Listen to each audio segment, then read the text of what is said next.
Good evening. My name is Juan Chavez, and this is the Juan Chavez Show.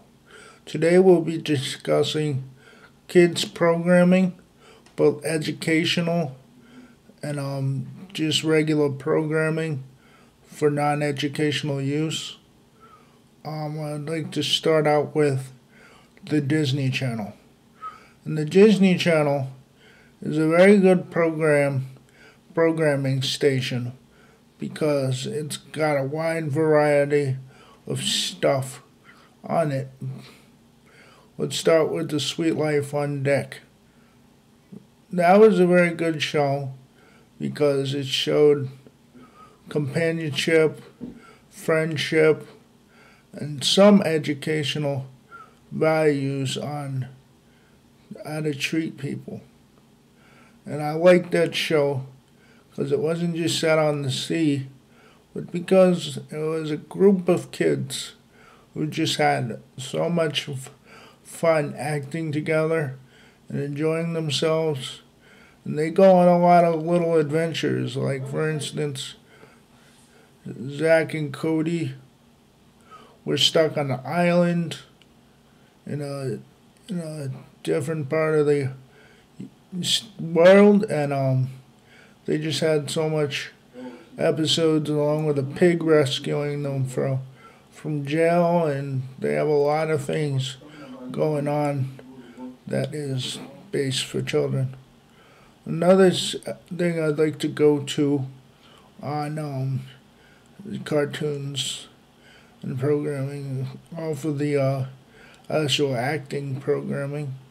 Cartoon I'd like to visit is called Phineas and Ferb, and it's about these two brothers who do all these activities that involves building things, and they enjoy building things.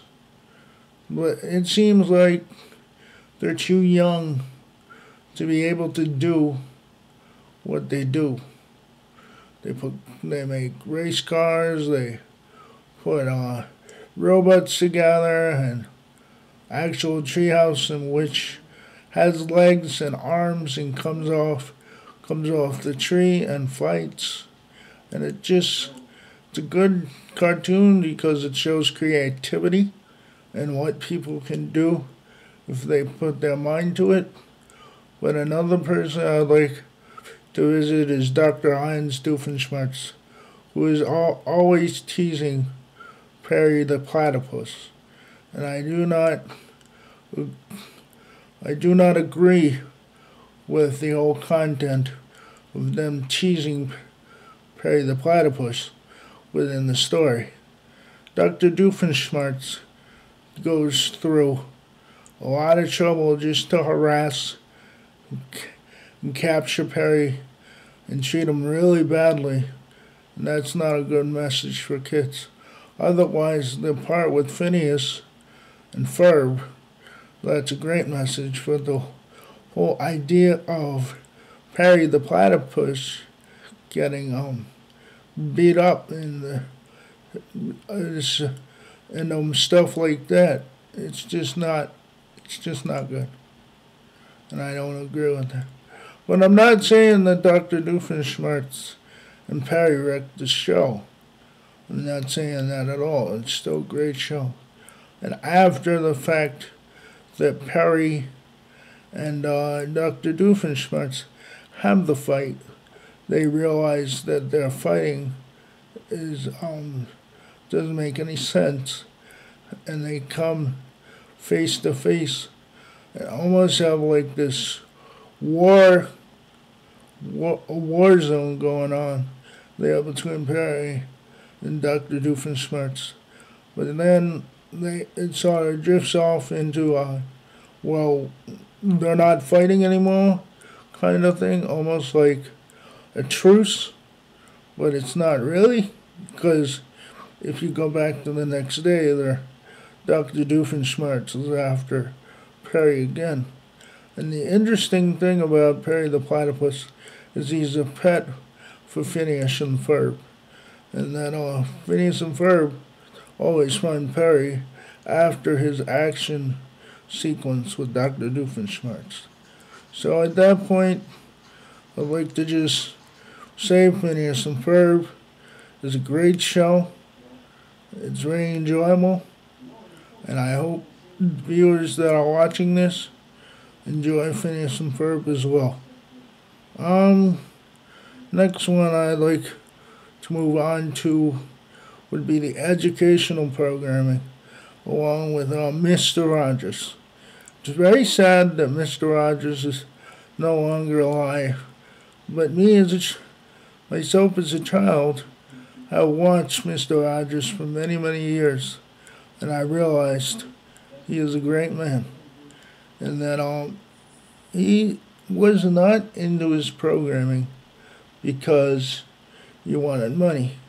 He was into his programming because he wanted to reach out to every little kid and tell them that they had something special in their hearts and had everything they should live for and do the best that they can to succeed. And I learned my creativity off of the neighborhood of make-believe. I've written books, I've done short stories, and I've done a lot, and that owes half to Mr. Rogers. So if you got your kids at home, parents, that you feel they need to be creative and strive for their goals, that they need to be able to have that pretending time in their life, please let them watch this show as much as possible. It's educational. And also Sesame Street. Sesame Street has a lot of characters they call Muppets. And the Muppets are really cool because they go through a lot. Sesame Street is exactly what it sounds like. It's a street with a bunch of characters that live in different places. Like, for instance, you got Cookie Monster, who is greatly addicted to cookies. Now, one of the things I gotta tell you about that is Cookie Monster is a great character, but he shouldn't be based around, children eating a lot of cookies. So that is my only concern with Cookie Monster, is I'm worried that kids are gonna get distracted from the fact that it's an educational show and that he is a monster and that he eats cookies nonstop. So I just want to throw it out to parents to make sure that their kids don't get greedy for candy and cookies. Another character I'd like to throw out there would be Ernie and Bert. Ernie and Bert live together and they're very good friends, and they are very nice to watch because of the respect they have for each other and them living together as friends. And there's a certain part in the story where he sings, "Rubber Ducky, you're the one. You make bath time oh so fun." And it's amazing on what they can put together for TV. Also, another character I'd like to move on to is Kermit the Frog. And Kermit has so much adventures. He's a reporter. He does adventures with all his friends. He's got a very special friend named Miss Piggy, and they have a very special relationship that would only be noticeable if you visited the show and stuff.